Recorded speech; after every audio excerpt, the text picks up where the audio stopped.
Doctor Juan Carlos, para mí es un honor compartir con ustedes este evento, porque Pro Bogotá significa una colaboración de distintos actores, públicos y privados, en beneficio del interés de una ciudad.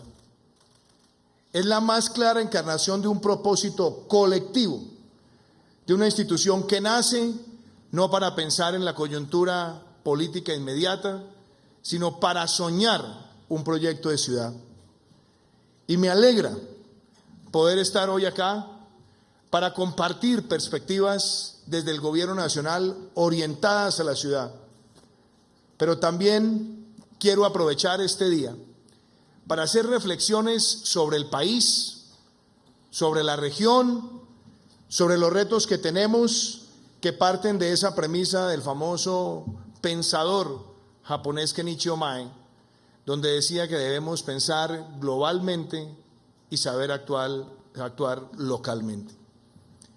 Estamos viviendo momentos de turbulencia en muchos lugares del mundo.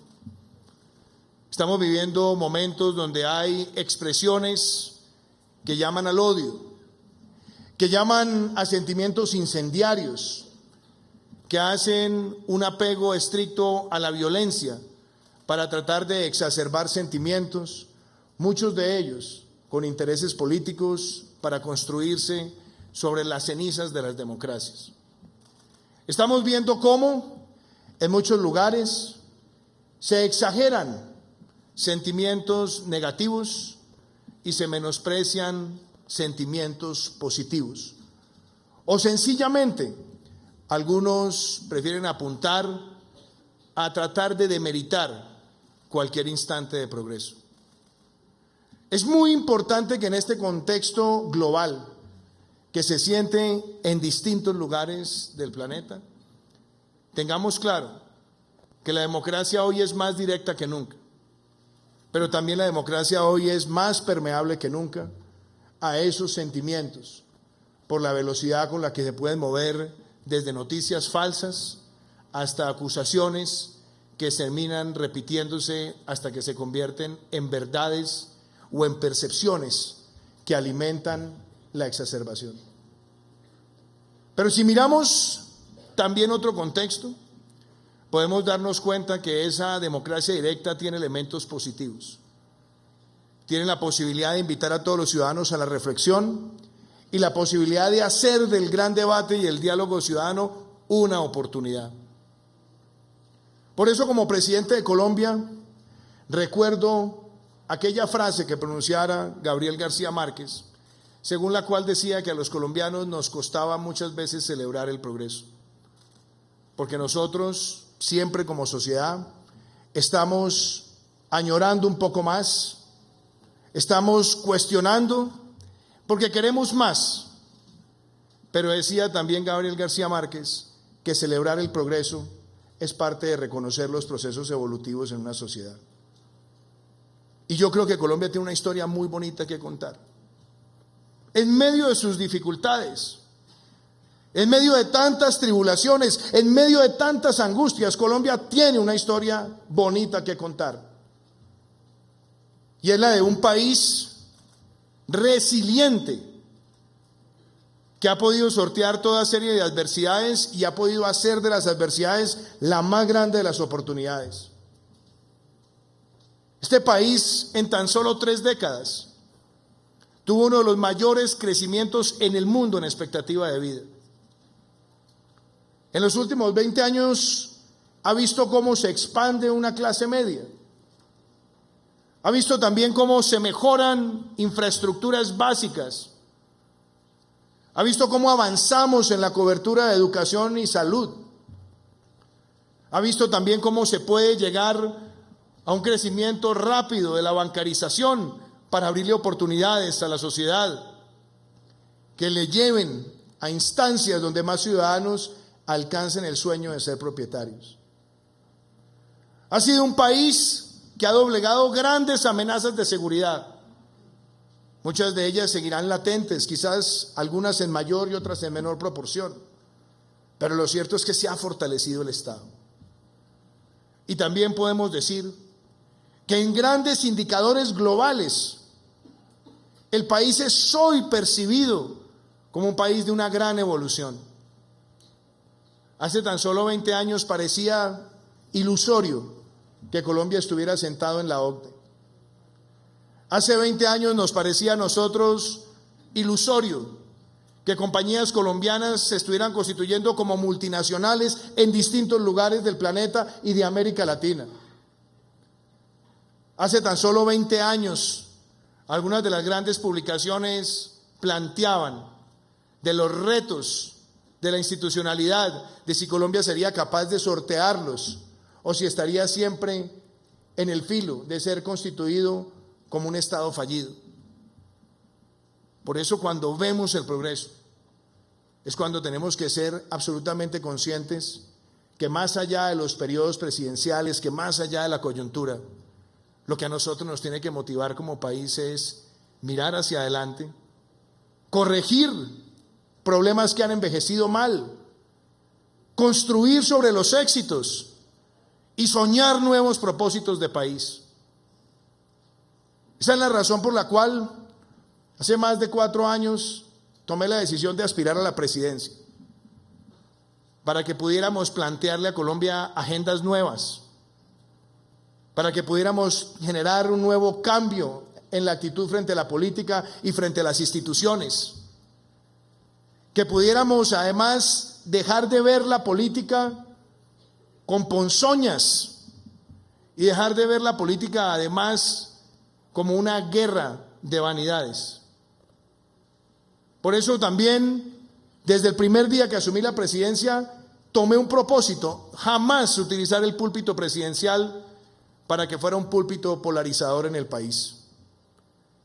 Poder invitar hombres y mujeres, más allá de sus creencias políticas o partidistas, a unirse en un proyecto de país y abordar discusiones pensando en el sector privado, abordar discusiones pensando en los más vulnerables, abordar discusiones pensando en la legalidad. A mí me motiva que los colombianos tengamos un gran espíritu emprendedor. A mí me motiva que nosotros le podamos mostrar al mundo que estamos dispuestos a tener mejores condiciones para el país. Y eso implica quitarle tanta carga asfixiante a la micro, a la pequeña, a la mediana y a la gran empresa. Eso implica eliminar trámites innecesarios. Eso implica que el Estado vea al empresario no como la fuente de ingresos fiscales, sino como el aliado primigenio para la transformación social. Eso implica también buscar una armonía dialogante entre trabajadores y empresarios con el apoyo del Estado bajo ese bello criterio tripartito que ha orientado las relaciones laborales por tantas décadas. Esto implica que miremos a la Colombia profunda. Esto implica que nosotros podamos cerrar brechas.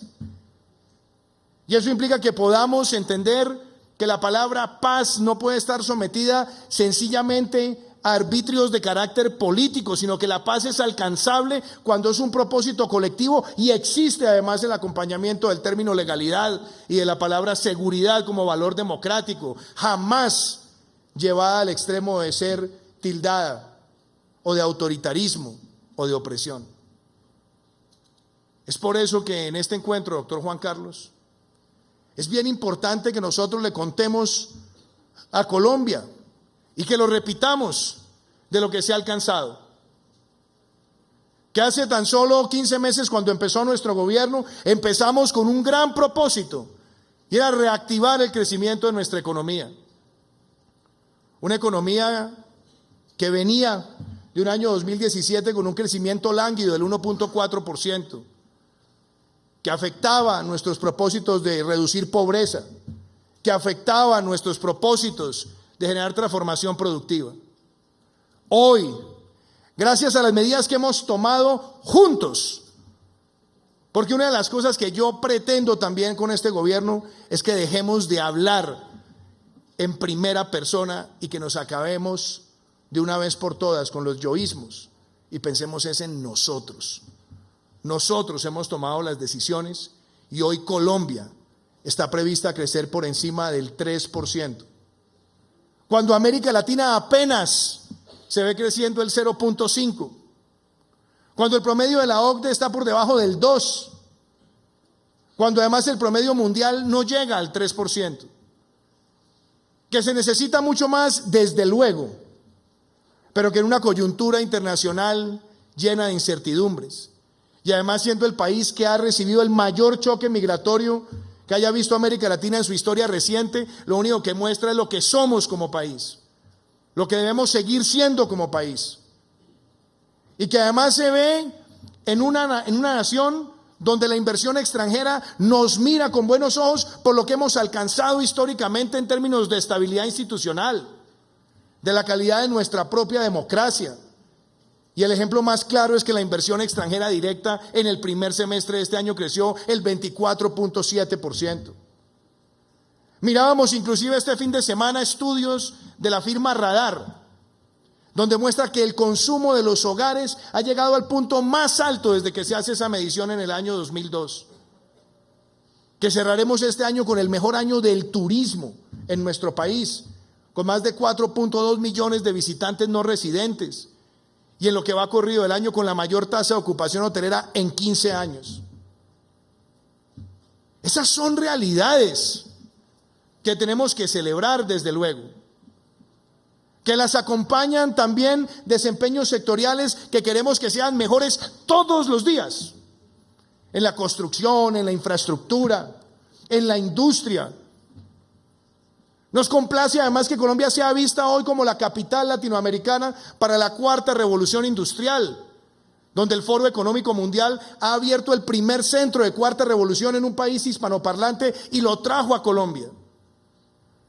O como lo veíamos hace pocas semanas en una revista especializada, donde los grandes de la tecnología quieren venir a Colombia a asentar en nuestro país sus grandes centros de servicios en la nube o de servicios digitales. O inclusive ya se ve Colombia como ese lugar privilegiado para las industrias creativas gracias a las decisiones que hemos tomado. Estas son las cosas que nos tienen que llenar de motivación. Y también en medio de tantas angustias, doctor Juan Carlos, porque la seguridad siempre es angustiosa, tenemos que celebrar que este año, en la forma en la que vamos, cerraremos con el menor número de homicidios desde 1985 y con el menor número de secuestros desde 1983. ¿Por qué? Porque Colombia se ha sabido sacudir de los problemas y hoy quiere hacer unas apuestas grandes. Pero que sea esa también la ocasión para referirme a por qué todos estos logros tenemos que acompañarlos con lo social. Porque no podemos dejar de ver al más débil, al más vulnerable. No podemos dejar de mirar a quien más necesita el apoyo de la sociedad. Porque justamente en esta época de grandes transformaciones tecnológicas, si no nos concentramos en cerrar esas brechas, muy posiblemente esas brechas se puedan agrandar con el paso del tiempo. Y esa es la única razón por la cual me he concentrado tanto en la palabra equidad. Palabra que muchos quieren señalar como difusa. Que algunos pretenden decir que no tiene definición. Para mí tiene una definición muy clara y es atender a los más vulnerables de la sociedad. Por eso tenemos el plan de desarrollo que más recursos ha destinado a lo social en la historia de este país. Tenemos en el año 2019 y en el año 2020 los mayores presupuestos que se han conocido para la educación y que se traducen en metas puntuales, como llegar a 7 millones de niños que reciban todos los micronutrientes en el programa de alimentación escolar todos los días de la jornada académica. En solamente un año hemos superado más de 500,000 nuevos beneficiarios y nuestra meta es pasar de 5 a 7 millones en el gobierno. Hemos hecho una apuesta grandísima, aumentando ese presupuesto en más de un 40%, el presupuesto de alimentación escolar. Vamos en la dirección de duplicar la jornada única del 12 al 24% para que los niños tengan mayor capacidad de aprendizaje. Hemos logrado que 143,000 jóvenes se gradúen con doble titulación en los colegios, con el título de bachiller y el título de técnico. Hemos buscado que más jóvenes lleguen gratuitamente a la universidad en nuestro país. Y este año llegaremos a 80.000 jóvenes de familias vulnerables que van a recibir educación universitaria gratuita. Pusimos en marcha el programa de punto final en salud para saldar deudas históricas, porque ¿de qué nos sirve a nosotros hablar de calidad y de cobertura cuando hay una deuda acumulada que debilita estructuralmente la prestación de servicios? Por eso ese programa va en marcha, y va en marcha con el programa iHospital, que llega a 933 hospitales públicos, mejorando su desempeño con indicadores, pensando en los más vulnerables. Por eso nos motiva que en tan solo 15 meses, más de 47.000 colombianos hayan recibido subsidios de tasa de interés y de cuota inicial en vivienda que superan lo que se asignó en los 4 años anteriores. No por hacer comparaciones, sino por darnos cuenta que hay un ímpetu de que más colombianos tengan la posibilidad de ser propietarios. Y lo estamos haciendo también con el programa de semilleros, donde a través de la bancarización, familias que antes estaban pagando 400.000 pesos por una pieza, hoy con esos mismos recursos, cuota fija, a 15 años, con el apoyo de la banca, van a ser propietarios de una vivienda que les va a representar el patrimonio de su familia. Y como usted lo sabe muy bien, doctora Sandra Forero, hemos tenido la cifra récord de venta de viviendas de interés social en el pasado mes de octubre. Esto porque creemos que las herramientas están dadas, porque además nos motiva a llegar a los lugares apartados del país donde nosotros, cuando empezó el gobierno, detectamos 1 millón de colombianos sin luz eléctrica, lo que para nosotros es una obviedad. Para muchas familias es una ilusión de décadas.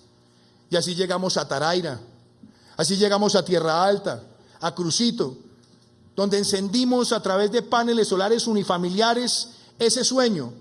Y una mujer se me acercó y me dijo: presidente, por primera vez voy a saber lo que es refrigerar un alimento.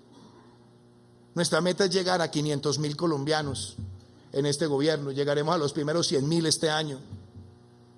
Ver también que en el campo ya hay 22.000 productores que venden sin intermediarios a través de cosecha y venta a la fija. Y nos motiva profundamente que nosotros estemos haciendo realidad el concepto de la paz con legalidad. Cuando empezó nuestra administración, solamente existían configurados 2 planes de desarrollo con enfoque territorial. Hoy hay 16.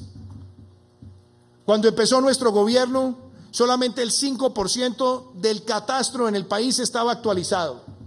Y ya pusimos en marcha el catastro multipropósito con el apoyo del Banco Mundial y del BID para llegar al 60% de actualización catastral en el 2022. Y más allá de los tecnicismos, eso es calidad de vida, eso es ordenamiento del territorio, eso es política ambiental, eso es fortalecimiento de las finanzas territoriales, pero también es darle a muchas familias la posibilidad de un título de propiedad a partir del cual se sienten pertenecientes activos a una comunidad, como lo vimos en Sucre, en Ovejas, donde se hizo el mayor programa de titulación en un municipio donde más de 1.000 familias colectivamente lo recibieron en un día.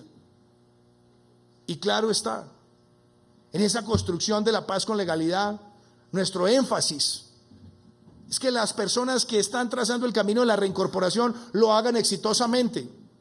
Y tenemos miles de millones que ya están en obras por impuestos o a través del OCAT Paz. ¿Para qué? Para seguir transformando nuestro país.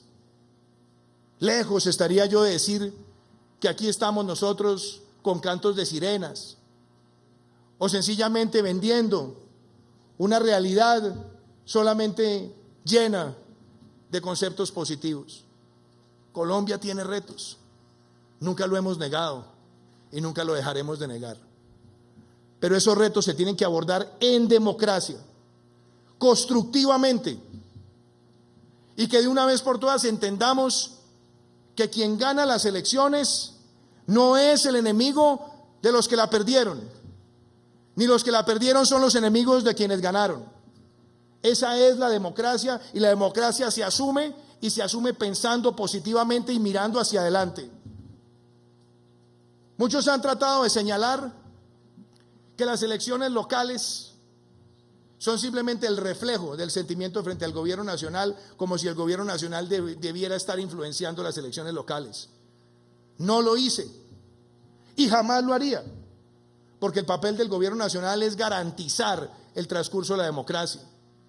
Y así como cuando llegué a la presidencia decidí trabajar de manera articulada con todos los alcaldes, con todos los gobernadores, sin importar su filiación política, así lo seguiré haciendo con los que resultaron electos el pasado 27 de octubre, porque eso es lo que Colombia necesita. No que sigamos en debates anacrónicos y de momento y de coyuntura, sino que pensemos constructivamente en cómo vamos a seguir empujando este país para que crezca y sea cada vez más vigoroso y se merezca cada vez más la admiración del mundo. Y esa es la razón por la cual, apreciados amigos, en estos momentos donde hay muchas voces que llaman a incendiar la sociedad y a la violencia basados en mentiras, qué bueno es aclararlas. Porque si bien la protesta social es un derecho constitucional, también es importante que la ciudadanía sepa que muchos de los que están llamando a la protesta violenta lo están haciendo sobre falacias. Aquí no hay ninguna reforma pensional que se esté preparando para afectar a la clase media colombiana. He dicho claramente que cualquier discusión sobre reforma pensional se manejará a través de la Comisión de Concertación Laboral. Y de hecho hoy tendré una reunión también con la Comisión de Concertación, como la hemos tenido desde el primer día de nuestro gobierno y donde hemos logrado, entre otras, el pacto por el trabajo decente, el aumento real más importante del salario mínimo concertado, empresarios, trabajadores y gobierno, el aumento del auxilio de transporte más alto en 15 años, el aumento en lo que tiene que ver con la negociación colectiva del sector público más importante desde el 2011. ¿Por qué? Porque entendemos que así se manejan esas conversaciones. Segundo, aquí no hay ninguna reforma laboral en ciernes que esté buscando afectar a los trabajadores. Y quiero ser contundente, no comparto esa idea, donde a los jóvenes se les pague por debajo del salario mínimo, porque eso es pauperizar el empleo de los jóvenes en nuestro país. Nuestra meta es buscar mejores empleos para ellos. No comparto la idea de algunos de reducir el salario mínimo, porque muchos lo hacen simplemente con un interés puramente tecnocrático. Yo creo que nosotros tenemos que armonizar crecimiento con empleos de calidad y mejores ingresos para los colombianos. Y quiero también ser muy claro, nosotros no estamos buscando destruir Colpensiones, todo lo contrario, fortalecerla, como fortalecer también al SENA, porque así lo hemos hecho desde el primer día de nuestro gobierno. ¿Cuáles son los retos? Que haya mayor cobertura pensional. Porque si hablamos de equidad, no podemos seguir en un país donde solamente 1 de cada 4 mayores de 65 años sean los que tienen acceso a pensión. Nuestra meta es ampliar esa cobertura. Entonces, que no pretendan con falacias llamar al odio. Que no pretendan con falacias llamar a replicar hechos violentos.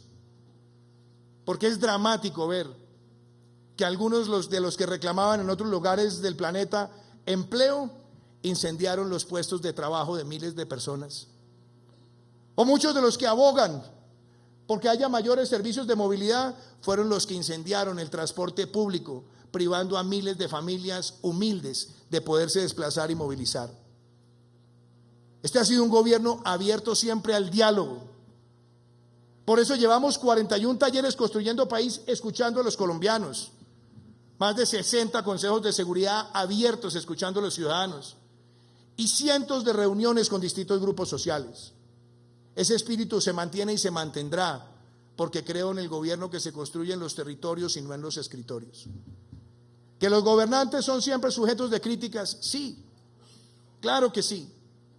¿Que los gobiernos tienen que estar dispuestos siempre a mejorar? También, porque el sentido de autocrítica no se puede perder en ningún momento. Pero lo que no podemos es ocultar las realidades que no me pertenecen a mí, son de todos los colombianos y que nos tienen que llevar a nosotros a sentirnos que vamos en la dirección correcta. Y donde tengamos fallas, estar todos dispuestos a rodearnos para sortearlas en beneficio de todo el país. Yo quiero hacer una exaltación hoy y se la quiero hacer a usted, doctor José Alejandro Cortés. Yo lo conocí a usted hace 22 años.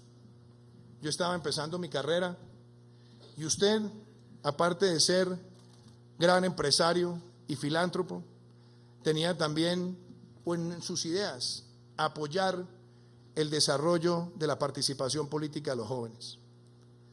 Recuerdo cómo usted, con una generosidad muy grande, me apoyó para hacer unas jornadas de participación política de jóvenes en todo el país. Y después recuerdo verlo usted preocupado por la justicia, su participación en la Corporación de Excelencia en la Justicia. Después recuerdo su preocupación por el acceso de los jóvenes a las becas y cómo usted se concentró en promover la participación del sector privado para que miles de jóvenes pudieran llegar a las mejores universidades del mundo.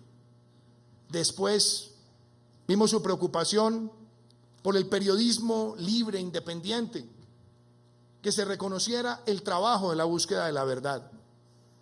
Y así también usted dejó esa impronta. Y hace pocos años usted también se planteaba con su hijo Miguel, a quien considero un amigo, que Bogotá necesitaba traer al sector privado a esta reflexión. Usted, doctor José Alejandro Cortés, es la encarnación de ese empresario que, más allá de la utilidad de sus negocios, está pensando en la utilidad de su persona para el bien de la sociedad. Y ese es un reconocimiento que usted hoy lo recibe con la Cruz de Boyacá y que a nosotros nos motiva. Y creo que reconociendo ese esfuerzo y el esfuerzo de Pro Bogotá, doctor Juan Carlos Pinzón, como presidente de la República quiero trazar unas líneas claras.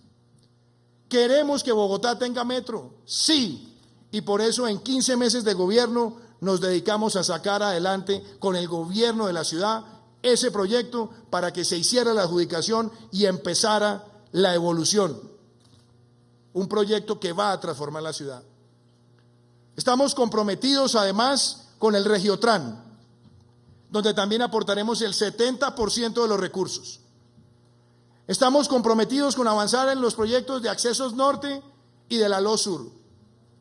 Estamos comprometidos también con que la ciudad pueda desarrollar los senderos ecológicos donde haya esa armonía entre el ciudadano y la protección del medio ambiente.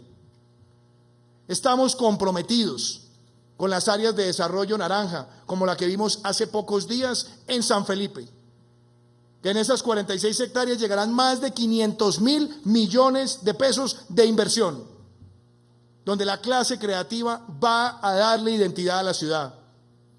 Estamos comprometidos con los retos de seguridad.